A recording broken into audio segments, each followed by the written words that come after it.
joining us here.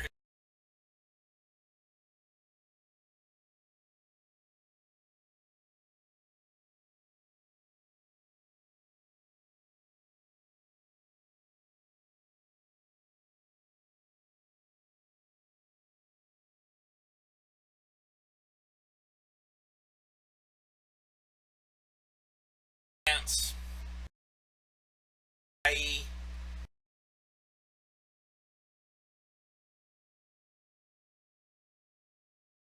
glad you're here. I'm fast chasing carrots, and over the last couple of weeks, we've talked to Sue, and we're always pursuing to get. The picture there is of a kid trying to get trying to get a donkey. Oh, and donkeys can be. And took a carrot and tied it to a string and tied the string, dangled it in front of the if the carrot was there, the donkey followed. Got him to do what he wanted him to do. That's some of what happens to us is we get so necessary, and they're not. Get involved in trivia. Tonight, I want to look at the last one of this series, and we about fame, the pursuit of things. We've talked. Tonight, we're going to be talking about the pursuit of carrot that none of us ever seem to catch, and our key script letter for First John. It's John 2 verses 15 says, "Do not love the world, things in the world. For if anyone loves the world, the love of the Father is not in him."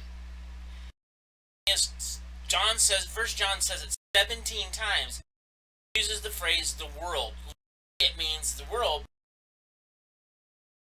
that cultural system of the world, or the world. Here in the spirit of this world, what would that look like? And I just want to have enough to do whatever the heck I want to do, whenever I want to do it, with who. Pesky distractions from things like pain or challenge. What I'm basically saying is I want to build a life where, God, you aren't necessary. Don't love that? If you do, it's evident the love of the Father is in you. Here's the thing, and we have to be honest with ourselves, that no matter what, I promise you, every one of us has a desired life more defined by ease than it is by struggle. I mean, you don't need to raise your hand, but how many of us would have to say, if I were to go through the audit and say, what do you see yourself doing in 5 years? Most of would say, well, if you're not married, I'm married, I've got 2 kids, I've got a house, I've got a decent job, and we start talking about all the things we want to happen to us. How many of us say, well, I'm going to go through struggles, I'm going to go through pain, I'm going to go through hardship. I know that's what's going to happen in 5 years, and that's where I'm going to be rejoicing in my trial.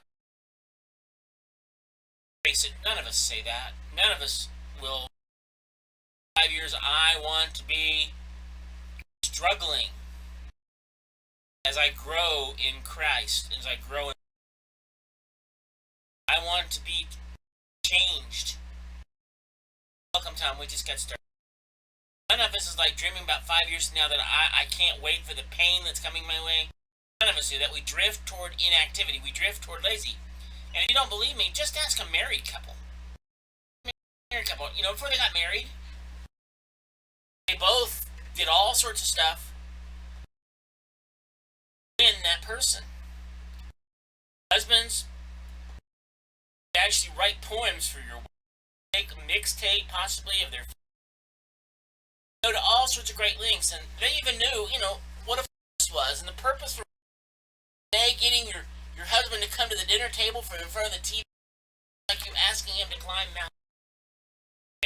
And it's like we drift toward, I just don't want to do it. Ladies, you're not off the hook either, because there was a day when you used to shave your legs, and there was you Zumba or exercise, and did it 3 times a week, and you dress up all cute for date night, and then you'd only order a side salad to go daughter wanted to be cute, and now, well, you still dress up to go out. You put on your going out yoga pants instead of your staying at home yoga pants. Like there's a difference. We drift toward inactivity and ease, and it's a counterfeit form of. Today, I want to talk to you about what does it look like when we are in danger of chasing what I want to call counterfeit comfort. Because God says that He's our comfort. If He's our comfort, then we need what it means when I'm pursuing comfort. I'm not talking about the comfort that God provides. I'm talking about pursuing this counterfeit comfort that society says is so important. Now, you need to understand something. Counterfeit, how you get to know counterfeit things. Like, in treasury agents study real dollars. They memorize it and they get to know all the little. See a fake one.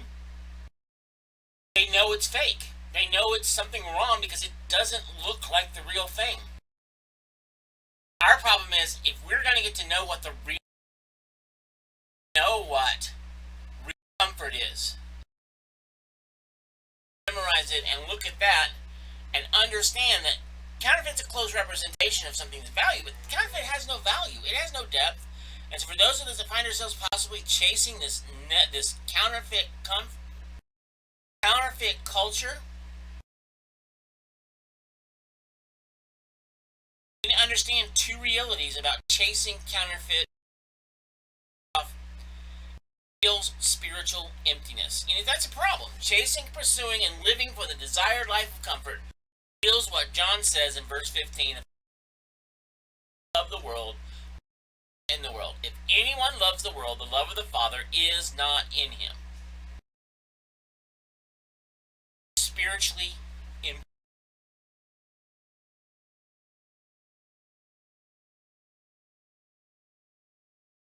Every time I read this passage, I know that there are areas that I need to surrender control.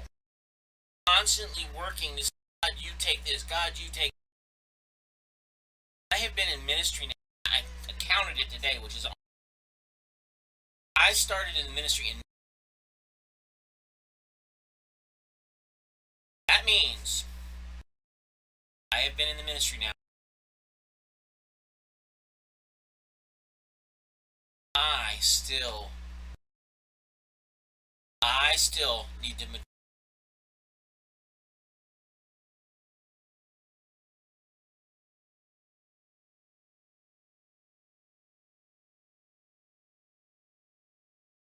reality is that we are so in love with the things around us that we lose sight of what's truly spiritually empty.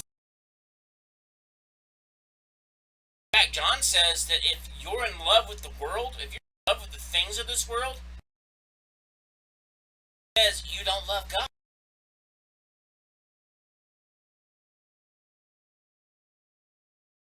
What would it be like if you let the love of the Father, the poor, actually transform you? His love for the broken, His love for the forgotten, His love for the faithful, the ones who selflessly serve.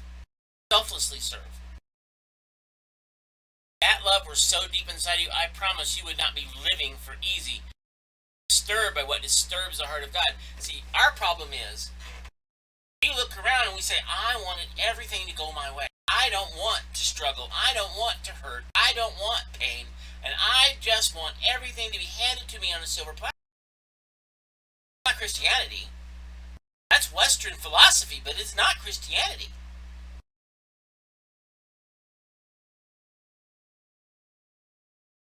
I read about a guy named Dave Klassen. He's an executive in an oil and gas bigwig. He has an hour commute to downtown, and one day he gets to his work and he sees this guy across the street against the wall, and he's hungry and he's homeless, all beat up and he's dirty and he stinks.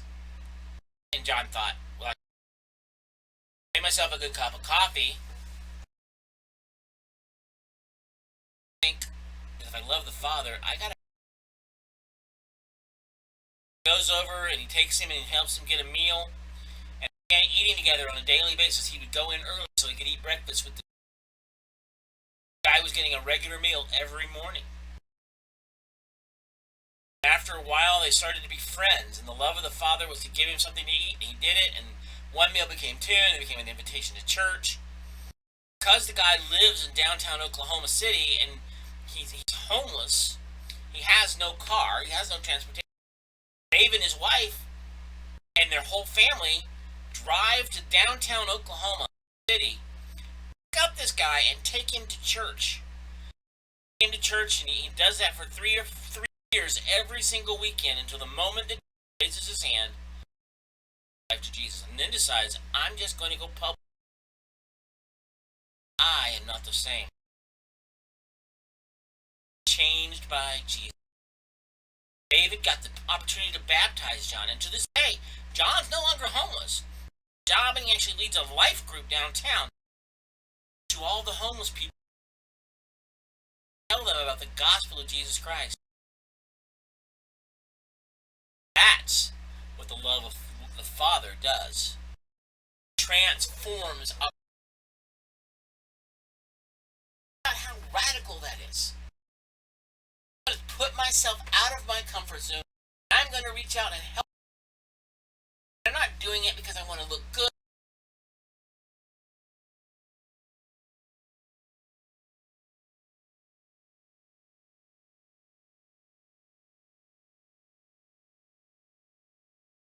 Paul wrote it in this way, 2 Corinthians 5. He said, the love of Christ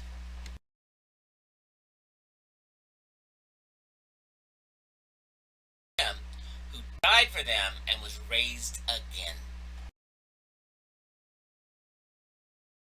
It means you lack something in here. For the love of Christ from the inside out compels. I love that. For those who live should no longer live for themselves, but for him who died and raised. Chasing counterfeit comfort resists.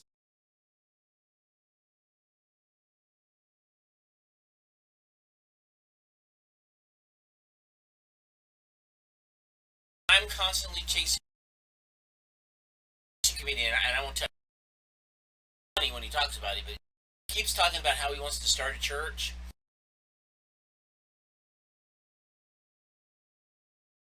All the people consider like maybe a food truck so they can control sound and stuff. Here to equip, not to entertain you. I am not here to juggle kittens or firestorm or fire or whatever, follow fire or sword. As your pastor, I am to equip the saints. Guess what, boys and girls? I'm a saints. Saints, Lord, and my job is to equip. Actually, Tom, all don't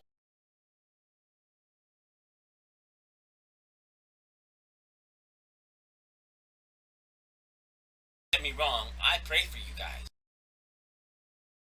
Every single day. Second Life, I pray for the lost in here. That because I'm the pastor. I do that because I'm a believer. I see the lost saved.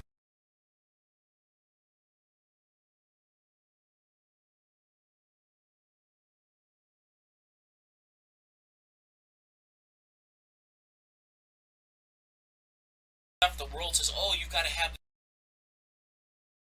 this. This will fill your. You got to have the fancy car and the diner and the."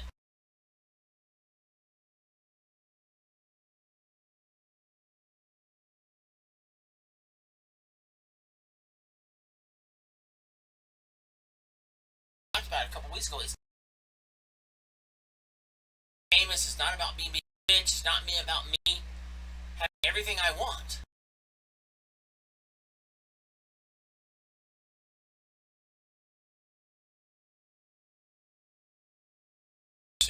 comfort.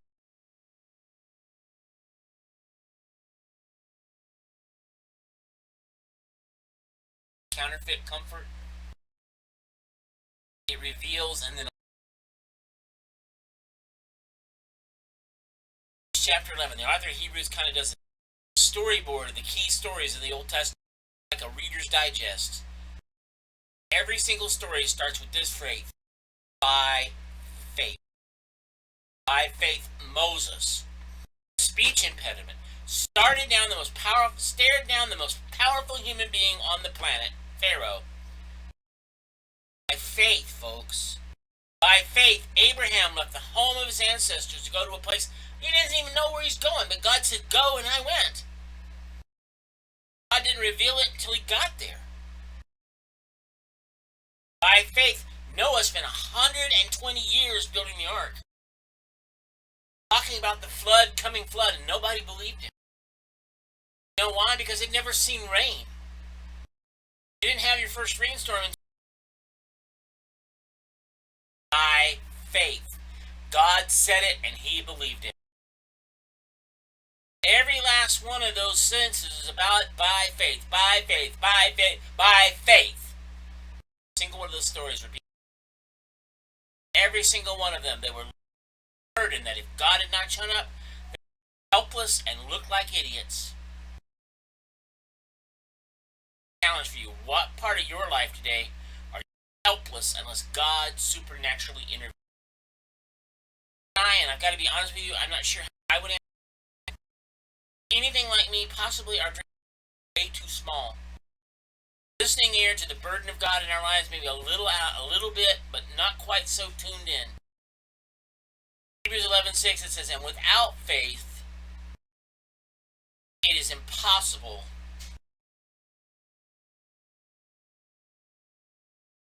anyone who comes to him must believe that he exists and seek him. His love in us will create. I need you to know that Justin Wren, he's a heavyweight MMA fighter. Justin and his wife, fighter television program. Somewhere along the way, the reality that slavery still existed hit home for him. Justin moved to Africa, Congo, and met with a pygmy tribe who for generations had been oppressed and enslaved.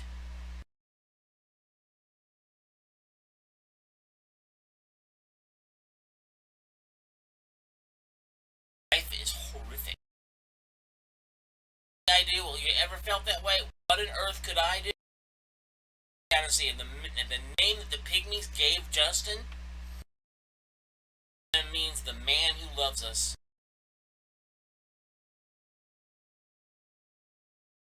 Of love, the Father's love, you just have to sit in that disruption. God, what would you have me to do? Why don't we drill water? Buy that land, and that to this day, fight for the forgotten. Their foundation purchased over 3,000 acres of the land by those who own the land.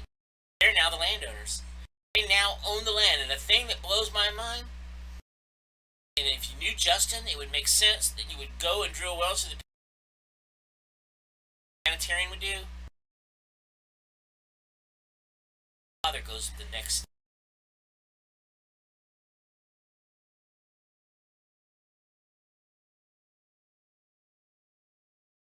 That's what the love of the Father is. I'm telling you, church, when you get this inside of you, you cannot pursue something as shallow as comfort. I want to challenge you with this. You cannot pursue comfort and walk by faith at the same time. You can do the other, but you cannot do both.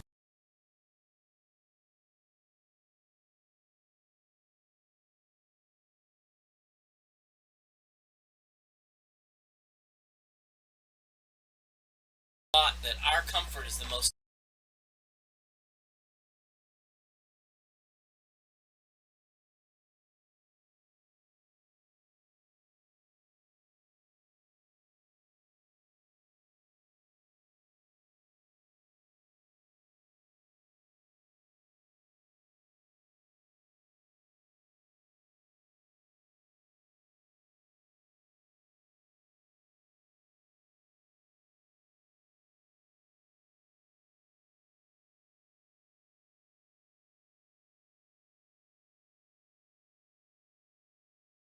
See, here's the thing, folks. I don't want us to fixate out on the shallow. God's words say, because our lives have to be built and led in such a direction that Paul actually let us know in 2 Corinthians 1 that a biblical perspective of comfort is, praise be the God and Father of our Lord, Father of compassion, God of all comfort. See, we're not talking about comfort, counterfeit comfort. The world counterfeits, because that's one of the things the world likes to do, is it likes to create something. We need to learn to embrace the authentic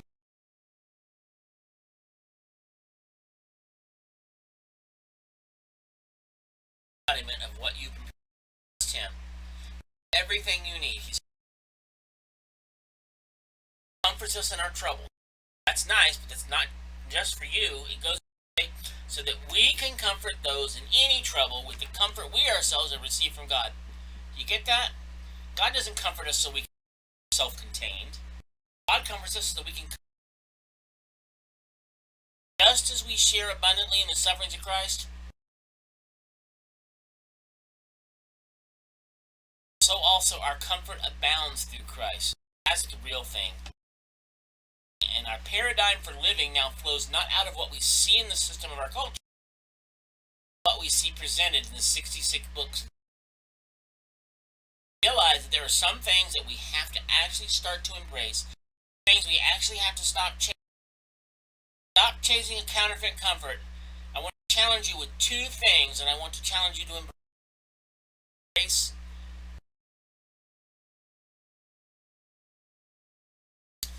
I want you to embrace it. I want you to learn how to welcome the pain. I want you to be able to be somewhat open-armed about suffering. If you think about it, think about this. Chicken fried steak. Comfort food, right? That's a southern thing, and maybe you guys... Not really a bad thing. You guys may like it. I did growing up. If you're in another country and you don't know what it is, listen to anything. So we have chicken fried steak. It's comfort food. Squats, uncomfortable, right? You do one time, no big deal. You do one of those 3 times a week for 5 years, you get 2 different results. If you do anything but chicken fried steak 3 times a week, heart disease over here with...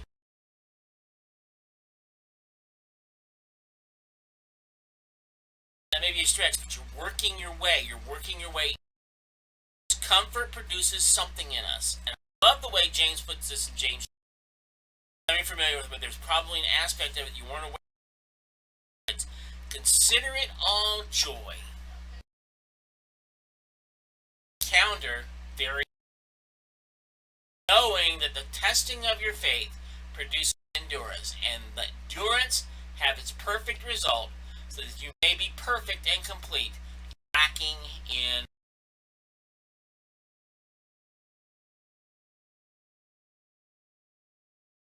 counter trials. Yay! Right? Isn't that what we do?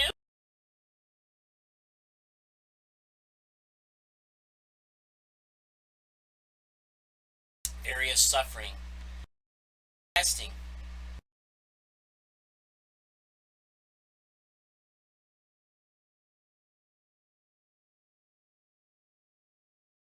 Test, right? The testing of my faith. Sure, my faith is going to fail, and maybe I'll get a 72 on the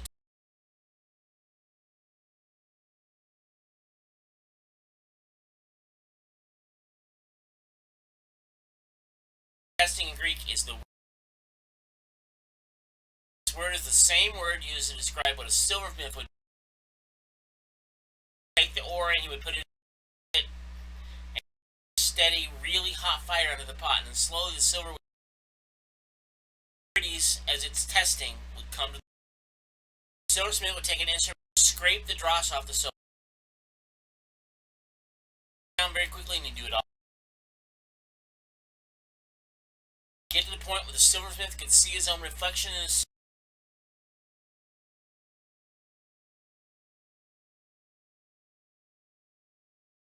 suffering that you're gone through. God's way of saying, I want to reveal selfishness in your life. I just want to reveal that which does not bear the image of Christ. Scrape away the impurity and allowing of this so that it comes to the Creator can repeat. God sees Himself in your face when He looks in your life. That's the testing your faith.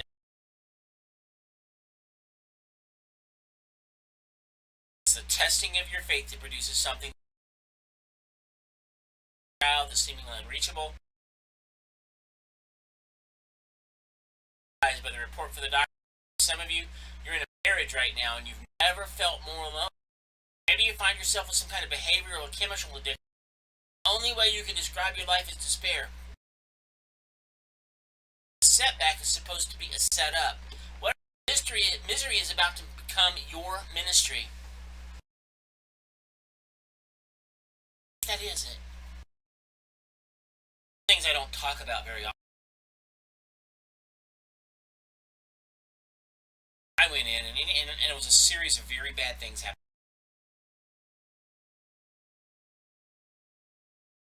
Mistake by the doctor, and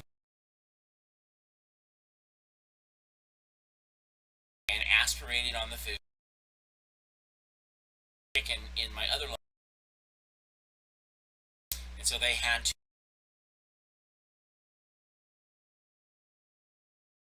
I'm not a doctor.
Sit up and walk.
sinners all died.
Something more valuable.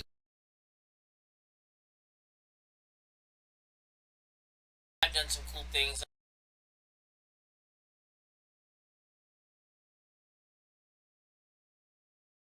presence of God in the con struggle and God create.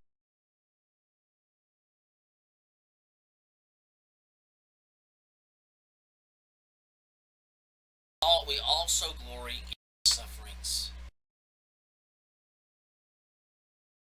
Suffering produces perseverance.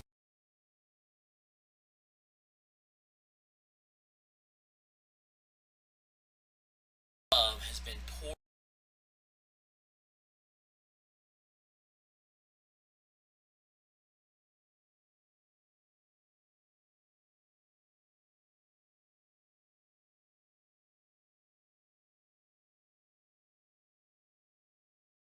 Something special. Obsessed with living your best.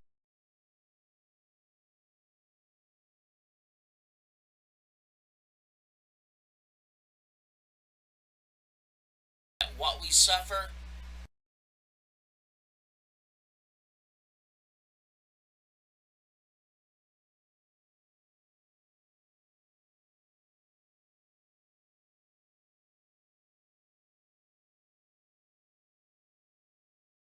now,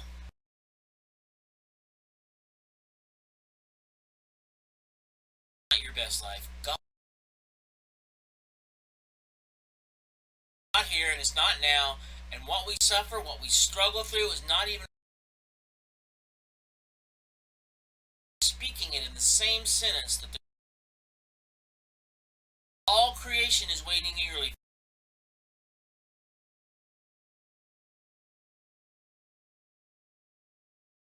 Scripture says it. God says set eternity in your heart. Inside of you to attain and get this stuff. A lot of that filling it with the wrong thing. It will be useless. Heaven's standards on an earthly always fall short. Since it's you said in Matthew 16.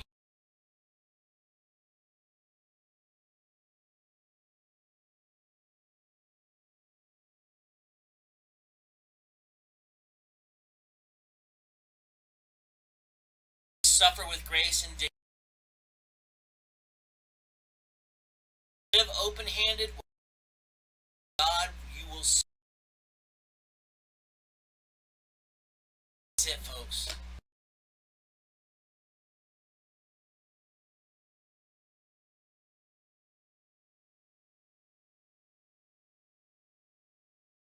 Seen, no ear is heard, no mind has ever imagined what God has prepared for those who look.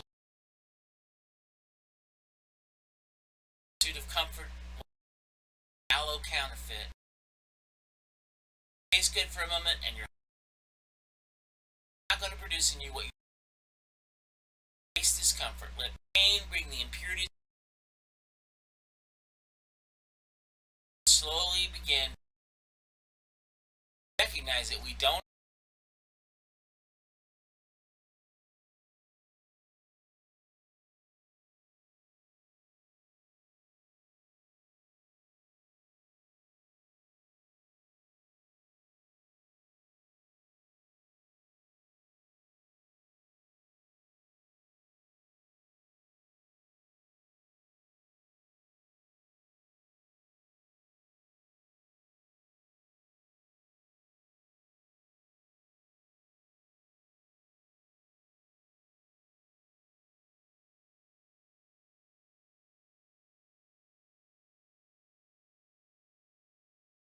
in peace.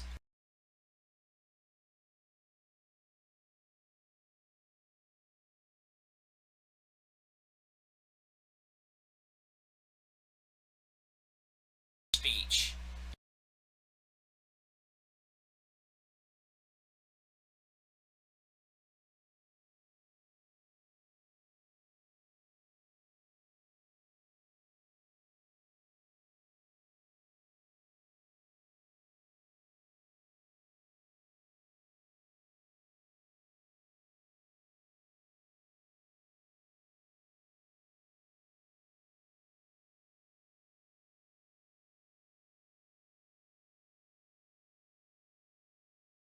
Get so engaged.